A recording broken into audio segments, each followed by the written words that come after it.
The Need of the Impotent. Life's Enlivening, Part 1. In the previous 3 cases, it was clear that the Apostle John shows us all of these cases to indicate man's real condition and to reveal Christ as our life supply. By understanding these cases, we will realize where we are and who we are, and where the Lord is and who He is. Then we will know what we need and how the Lord will supply our need. In this case, the fourth among the 9, we will see the case of an impotent man. Each case exposes the vanity of religion and also proves the sufficiency of Christ as life to enliven us. John chapter 5 begins with a feast of the Jews, and Jesus going up to Jerusalem. Now there is in Jerusalem, near the sheep gate, a pool, which is called in Hebrew Bethsaida, having 5 porticos. In this lay a multitude of those who were sick, who were blind and lame and withered, waiting for the moving of the water. For an angel went down from time to time in the pool, and stirred up the water. The first then to step in after the stirring of the water was made well of whatever disease he was being held by. And this certain man was there, who had been 38 years in his sickness. Let us see how his situation on the negative side exposes the inadequacy of religion with all its demands upon man, and on the positive side, the adequacy of Christ, the Son of God, as life to enliven people. We can say no religion on earth is better than the Jewish religion, for it is the genuine and typical religion, formed according to God's holy oracle. It worships the one true God in the correct way. And law-keeping was the main thing in Judaism. Every Jew respects the law and believes in keeping it. So law-keeping is everything to that typical religion. The Jewish religion includes also at least these 7 items: the holy city, Jerusalem, the holy temple, the holy feast, the holy Sabbath, the angels, Moses, and the holy scriptures. These items are excellent and wonderful things.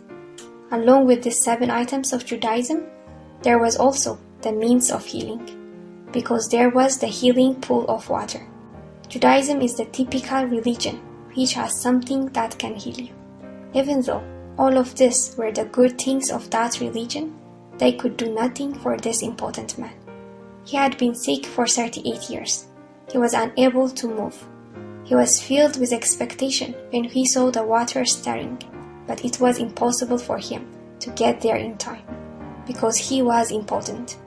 Not only him, but a multitude of those who lay in the porch. But suddenly, a little man came into this situation. It was not an archangel, but a little man named Jesus. He had no beauty or attraction, and no one paid attention to him.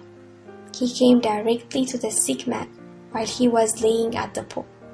When Jesus saw this one laying there, and knew that he had already been a long time in that condition, he said to him, "Do you want to get well?" The sick man answered him, "Sir, I have no one to put me into the pool when the water is stirred up, but while I am coming, another steps down before me." You see, the means of healing are always with the typical religion, but there is a requirement. You must have strength in order to walk and act. Whenever a chance is given for you to receive the benefits of this religion, you must have the strength to be first and the ability to walk. Even though you are second, you will not obtain the benefits of this good religion, because you are not the first. Today, we have an even better religion, even the best religion. But do you realize that the best religion requires you to do something? It requires you to walk, to act, and to be the first before you can obtain its benefits.